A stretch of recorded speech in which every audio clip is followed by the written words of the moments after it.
smack it. Ya. Kisah ini berawal dari seorang pemuda jenius yang selalu unggul dalam akademik, namun hidupnya dipenuhi kekurangan besar. Ia menutupi diri, menghindari pertemuan dengan orang lain, dan tak memiliki satupun teman.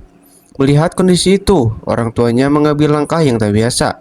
Mereka berencana mencarikan seorang pacar bayaran untuk membantunya beradaptasi dengan dunia sosial. Dari sinilah segalanya berubah dengan cara yang tak pernah mereka duga. Cerita kemudian beralih pada Maddie, seorang perempuan muda yang hidupnya sedang berada di titik terendah. Pagi itu ia bergegas keluar rumah karena mobilnya akan disita oleh seorang petugas bernama Gary. Mobil itu menjadi satu-satunya alatnya untuk bekerja dan bertahan hidup. Sebelum meninggal, ibu Maddie sempat meminjam uang bank untuk membangun rumah dan meninggalkan beban cicilan itu padanya. Demi membayar utang, Maddie bekerja keras sebagai bartender di siang hari dan sopir taksi di malam hari. Namun keterlambatan pembayaran membuat Gary, yang ternyata adalah mantan kekasihnya, datang mengambil mobil tersebut. Maddie berusaha menghentikannya, tetapi Gary tetap bersikap tegas. Situasi memanas ketika seorang pemuda hanya mengenakan pakaian dalam keluar dari rumah Maddie sambil berolahraga. Pemandangan itu memicu kecemburuan Gary. Untuk menyelamatkan keadaan, Maddie dengan cepat mengarang cerita bahwa pemuda itu adalah sepupunya dari Italia. Pemuda tersebut ikut berakting mendekat, membuat Gary semakin curiga, menyadari dirinya sedang dipermainkan. Gary pergi sambil menarik mobil Maddie dengan derek. Tanpa mobil, Maddie kehilangan akses untuk bekerja. Ia terpaksa meluncur ke tempat kerja dengan sepatu roda. Di tengah perjalanan, ia melihat mobilnya masih terparkir di pinggir jalan, terhubung dengan derek Gary. Maddie nekat masuk ke mobil dan mencoba membawanya kabur, tetapi lupa melepaskan kait derek. Mobil tak bergerak. Gary muncul kembali dan menggagalkan usaha itu. Maddie pun benar-benar kehilangan mobilnya. Putus asa, Maddie mencurahkan kekesalannya kepada sahabatnya, Sarah, dan suami Sarah, Jim. Ia menceritakan masalah mobil dan tekanan utang bank yang terus menghimpit. Sarah mencoba membantu dengan mencari mobil bekas secara daring. Namun Maddie merasa peluangnya kecil. Saat itulah Sarah menemukan sebuah iklan aneh. Sebuah keluarga kaya mencari perempuan berusia 20 hingga 25 tahun untuk mencari pacar bagi putra mereka yang berusia 19 tahun. Anak itu sangat cerdas, tetapi pemalu, tertutup, dan tidak memiliki teman. Sebagai imbalannya, keluarga tersebut menjanjikan sebuah mobil baru. Awalnya Maddie ragu karena merasa usianya tidak cocok. Namun kebutuhan mendesak membuatnya mempertimbangkan tawaran itu sebagai satu-satunya jalan keluar. Ia akhirnya memutuskan mencoba peruntungan. Maddie kemudian meluncur dengan sepatu rodanya menuju rumah keluarga tersebut. Di sana ia bertemu orang tua sang pemuda yang bernama Percy. Mereka menjelaskan bahwa Percy sangat pintar, namun hampir tak pernah berbicara dengan siapapun, menghindari pergaulan, takut pada hal-hal sederhana seperti pesta, rokok, dan percakapan santai. Waktu luangnya hanya dihabiskan menatap layar ponsel. Mereka khawatir Percy tidak akan mampu menyesuaikan diri saat masuk universitas. Tugas Maddie hanyalah menemani, mengajaknya bersosialisasi, dan menumbuhkan rasa percaya diri. Jika berhasil, mobil itu akan menjadi miliknya. Dengan satu syarat, Percy tak boleh tahu bahwa semua ini telah diatur.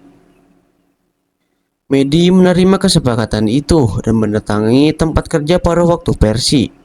Dengan gaun merah mencolok, ia berusaha menarik perhatiannya dengan berbagai cara. Namun Percy justru semakin gugup dan canggung. Maddie tak menyerah, ia memaksa mengantarnya pulang dengan membawa sepeda Percy ke dalam mobil. Dalam perjalanan, Maddie melontarkan candaan yang membuat Percy panik. Ketakutan menguasai dirinya hingga ia menyemprotkan cairan merica ke wajah Maddie saat mobil berhenti. Menyadari kesalahannya, Percy membantu membersihkan Maddie dan sebagai penebusan, ia setuju untuk pergi berkencan malam itu. Malam harinya, Maddie menunggu Percy di sebuah klub.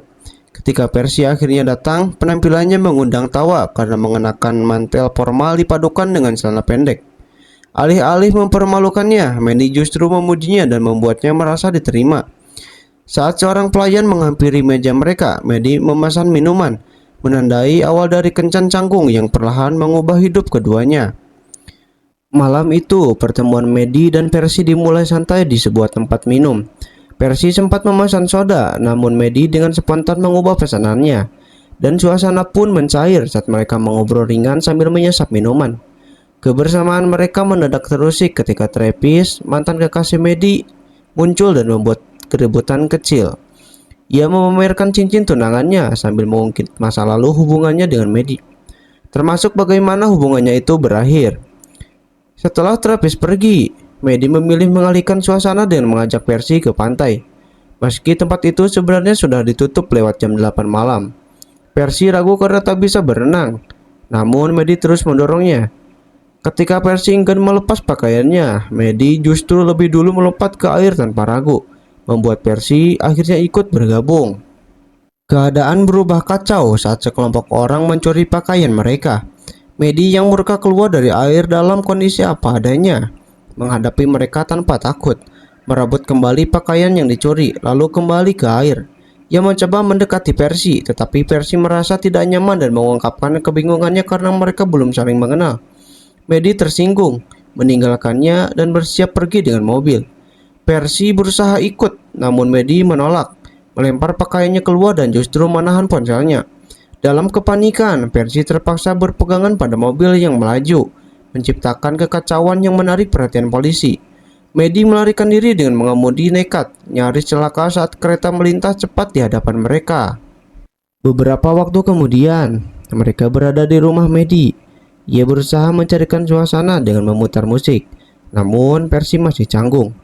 Tiba-tiba, Percy merasa gatal dan mendapati ruam di tubuhnya. Medi membantu mengobatinya, dan di tengah momen itu, percakapan mereka menjadi lebih jujur. Percy meminta maaf atas kejadian sebelumnya dan mengajak mencoba lagi keesokan hari. Medi menyetujuinya. Keesokan harinya, mereka menghabiskan waktu bersama, berkeliling, tertawa dan menikmati kebersamaan.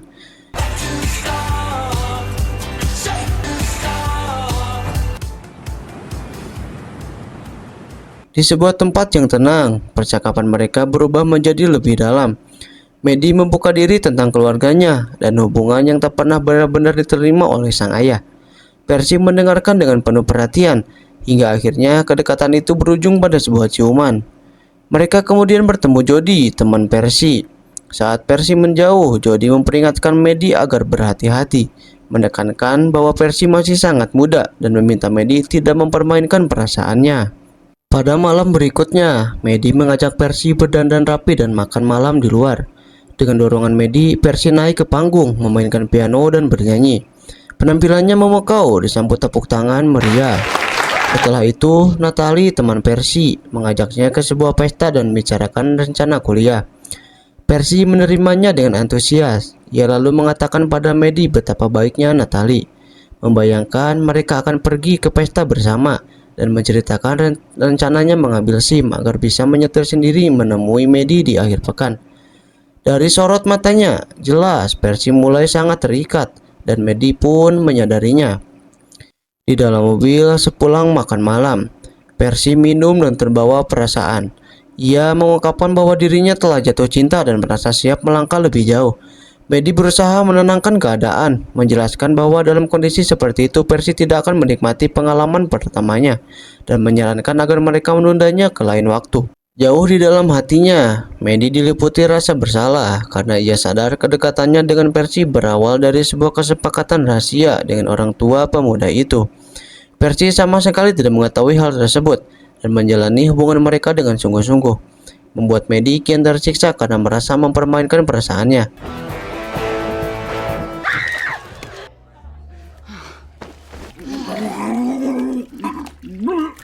Keesokan harinya, Percy dengan penuh percaya diri menyatakan kepada orang tuanya bahwa ia akan mengurus SIM, lalu mengejutkan mereka dengan kabar bahwa ia memiliki pacar bernama Medi dan tak ingin menjalani hubungan jarak jauh, sehingga memutuskan untuk tidak melanjutkan kuliah dan memilih menentukan hidupnya sendiri. Ia pun membawa pergi mobil ayahnya. Setelah kepergiannya, orang tua Percy menghubungi Medi dan mengingatkan kembali perjanjian mereka. Medi akan mendapatkan sebuah mobil asalkan ia berhasil meyakinkan Percy untuk masuk ke universitas.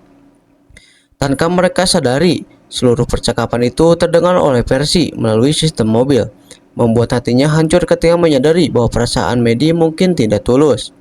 Dengan luka yang dipendam, Percy tetap mengundang Maddie ke rumah dan memperkenalkan kepada orang tuanya saat makan malam. Suasana berubah canggung ketika Percy melontarkan sindiran sinis tentang usia Maddie, lalu meninggalkan meja dengan amarah yang tertahan. Dalam pelarian emosinya, ia membawa mobil itu bersama temannya dan menabrakannya ke sebuah pohon.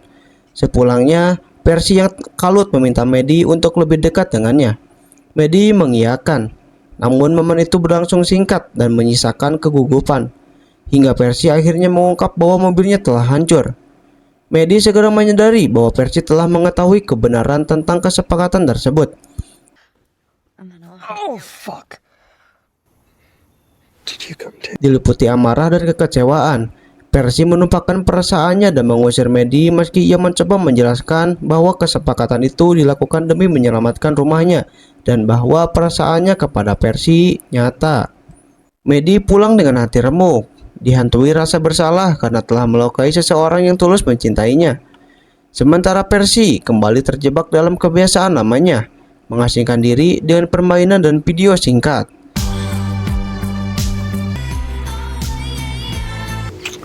I should tell you I go back to the city tomorrow. Hingga suatu hari, Maddie memberanikan diri menemui Percy untuk meminta maaf dan menegaskan bahwa persahabatan mereka sungguh berarti baginya. Percy menolak mendengar dan bersikap dingin, bahkan ketika Maddie menghadang mobilnya demi berbicara. Saat Percy melaju menuju pantai, Maddie nekat bergelantungan hingga mobil itu oleng dan Maddie terjatuh ke laut. Percy segera menghentikan mobil, melompat dan menyelamatkannya. Di tepi pantai, Maddie yang menggigil akhirnya meluapkan penyesalannya, membuat pertahanan Percy runtuh. Ia memeluk Maddie dan memaafkannya. Air mata mereka bercampur dalam kelegaan. Pada akhirnya, Percy terlihat mengepak barang-barangnya untuk berangkat ke universitas, berpamitan kepada orang tuanya dan melangkah keluar rumah.